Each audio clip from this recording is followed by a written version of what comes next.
Hello, beautiful souls, and welcome back to my channel, Ragean's Intuitive Tarot. If you're new here, welcome, welcome, welcome. Come on in. And if you are returning, I am so grateful for your presence here. I'm so grateful for your love and your support. And it's going to be a great year. So, I've had a lot of people asking me recently, how do you know that? When I do a reading or a healing, I have so many people, it kind of freaks them out in a sense. So I wanted to explain that all of us have created a vibrational reality. And people who have answered the call and become tarot readers or mediums or energy healers, what have you, they have reached a vibrational alignment, you can say, where they can align or tune in or tap in to your energy, because everything is energy, and they can catch a glimpse of things in your life. However, they have to interpret what they are sensing. And there are obviously our 5 normal senses, but there are some more senses on top of that. And the lines in your palm, tarot cards, tea leaves, those are just tools that help people gain a point of focus that gives them information about your current vibration. So yes, some of readers' personal issues can get mixed in. That's why it's very important for us as readers to clear our energy, to get grounded, to really check our ego at the door. And definitely your energy is mixed in with a card reading.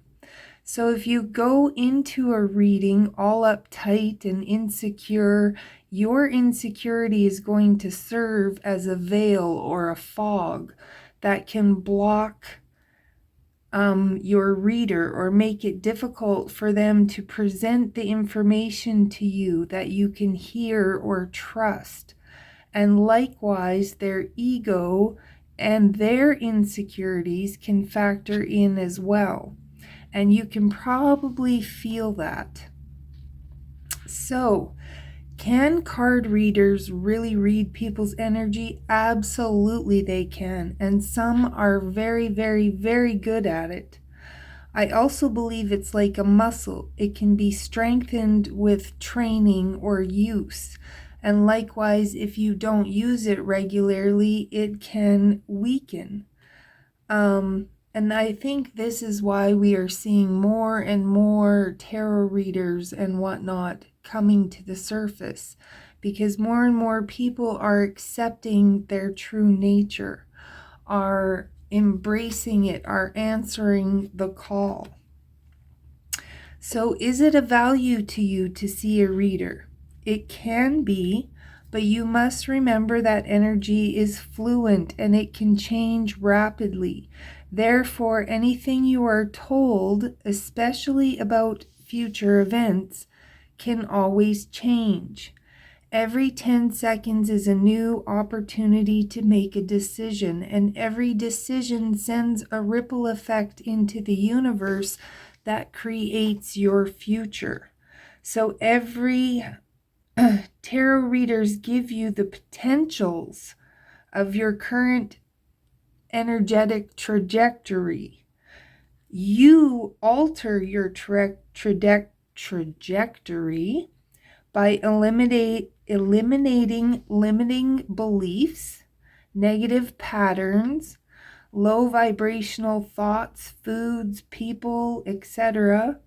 And readers can only perceive a small part of the vast whole that you really are.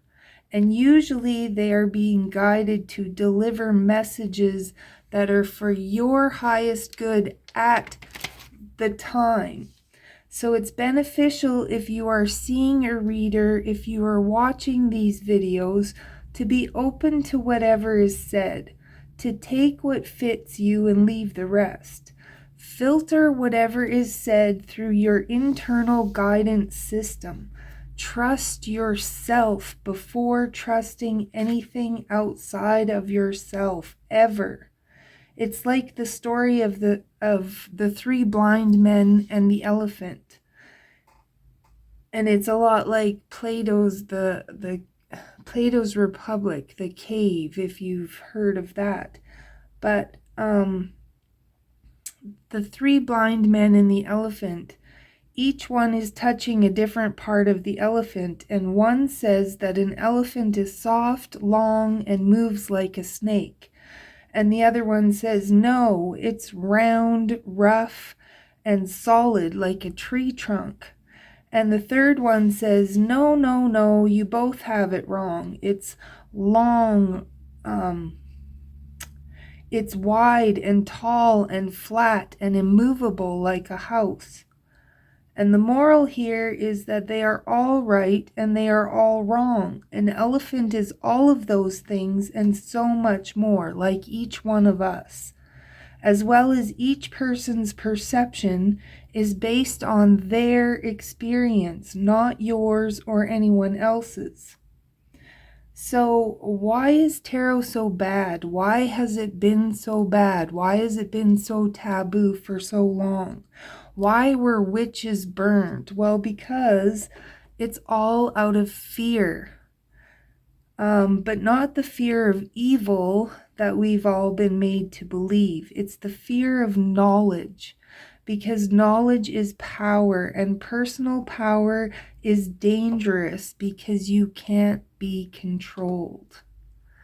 So with that, I'm getting the message that February is going to be a lot about answering the call, stepping into your power, your personal power, expanding your knowledge.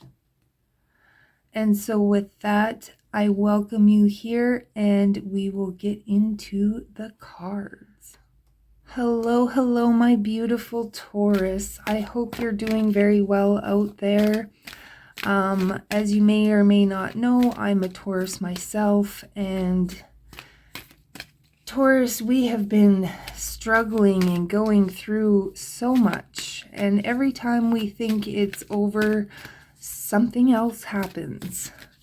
It's been over a year that I have been dealing with my husband's physical health hasn't been well. I have some family members who are struggling with mental health, and of course I am trying to help them but also keep my ego out of it and know that I can't fix anybody. We all have to do the work ourselves. And when you're a wife and a mother and daughter, sister, whatever, it can be hard to do. But Taurus, let's see what's coming for you for in February. We're starting off with Thunder Drum, Smudging Ceremony, and Wounded Healer. And I believe a lot of Tauruses are definitely that, wounded healers. I believe a lot of Tauruses have gone the route of energy healers, tarot readers, whatever it is. So we're just going to quickly read the Spirit Keeper of the East, the overall energy, the energy at the bottom of the deck. And if you have an altar or anything, you always open your spirit circle starting in the east. So this is an indication of a new beginning. A fresh cycle is occurring in your life, Taurus. Wipe the slate clean. It's now time to release the old and start again. And I don't know if you saw my previous video. I had said, You know, the new year doesn't actually start until February. So, no matter what happens in the past, or no matter what happened in the past, it doesn't need to come with you into the future, Taurus. Spirit wants you to know that the directions are honored. It's believed that every direction has an associated spirit that can be called upon. In the great cycle of life, the east is the place of the rising sun. It's also associated with planting seeds in the springtime, birth, the waxing moon, and new beginnings. Pulling this card means that this is the close of one cycle and the beginning of another. Although it's often difficult to release familiar routines, situations, or relationships, when they no longer empower you, your native spirit asks that you not cling to the old, but set sail into new waters. Face your fears and allow yourself to stretch in a new direction. Wonderful opportunities will be born in your life. An exercise that you can do is stand and be still. Breathe and center yourself. Then slowly turn in a circle. Close your eyes and feel the energy of each direction. There's a difference in the feeling in each direction. Stand facing east as the sun rises to sense the unique energy of that direction. So this is very much a common theme that I've been hearing over and over, Taurus, is that this year is especially for Tauruses. So get ready. And the thunder drum is asking you to stand up. Stand up, be counted. Quit making yourself small. Quit thinking you're unworthy. You know, you have a message. You have something of value that you need to share with the world. So declare that this is who I am and this is what I stand for. Make a stand for others who are less fortunate. Take risks. Walk in the rhythm of the beat of your own drum. This is not the time to step back or step aside. This is time to lead the way. And smudging ceremonies, as you know, are all about keeping your energy clear, focusing your intentions, letting go of the past, purifying, detoxing, releasing the things that don't serve you or support you in your life, cleansing your body, your environment, letting go of old, discarded, unused things and make way for new energy. You know, eat lightly, drink lots of fresh water, consume food that has strong life force.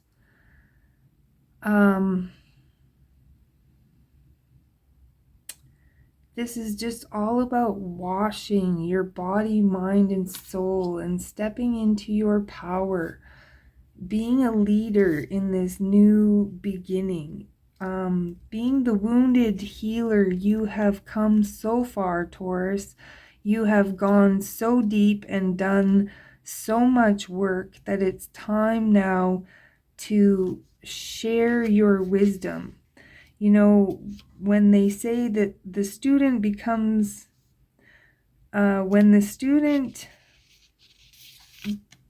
masters the lessons, they become the teacher.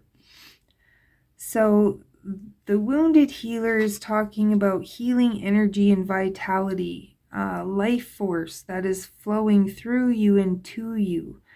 You are a healer and you provide healing for others, even if you're not aware of it. So whatever needs healing in your life is going to be resolved. Your so-called faults are becoming your virtues. No matter what happened in your past, the past does not need to equal the future. It's true. And the cracks can be where the light enters the soul. The wounded healer is a tradition in native cultures that asserts that some of the greatest healers are those who have gone through the most hardship and survived, or who have been wounded and healed. It's believed that these individuals can provide great help and can instigate profound healing for others. So if you've been wounded in your life, or if you've gone through challenging times and the roots go deep, you are a healer in the most profound sense of the word. You have healing energy surging through you, and whatever in your life needs healing, it is going to be addressed on the inner realms. Your strength lies in the difficulties that you have overcome. And like I said, once you become the master of the lessons, it's time to become the teacher.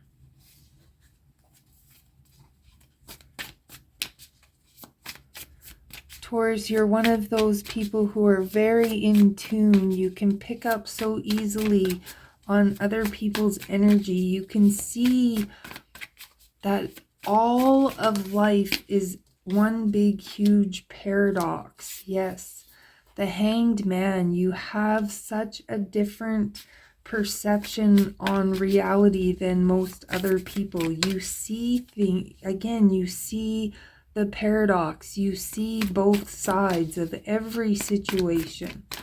And sometimes that's a blessing, and sometimes it can be a curse, Taurus.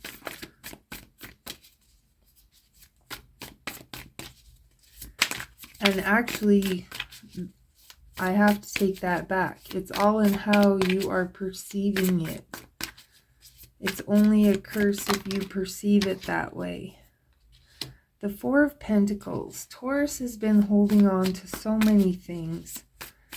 Taurus has been holding on to what's comfortable. There is an element of fear of letting go of something, Taurus. And I believe it has to do with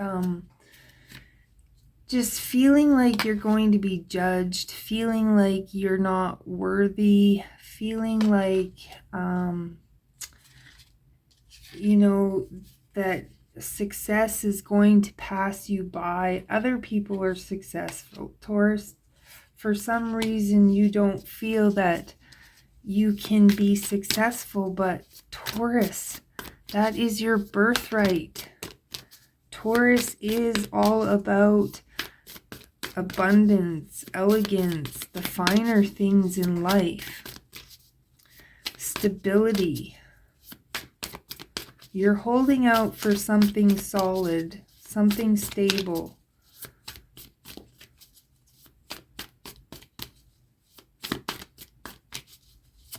You're possibly changing your perspective on a relationship here too.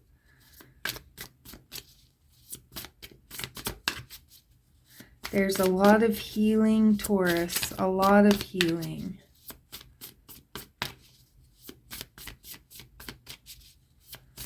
Like the card said earlier, it's time to let go of the past because everything is going to be healed. You have a lot of success coming in, a lot of stability. Taking the past with you into the future is only sabotaging you. You really have to let it go, Taurus. Yes, life has been unfair, but it has showed you who you are. It has made you solid and stable and grounded you. It has created a leader out of you. It has strengthened your integrity. It has strengthened your resolve to hang on to anything that is solid and stable and firm. You're not going to buy into, you know, anything without first. You've been through so much heartache, Taurus. You've had so many burdens.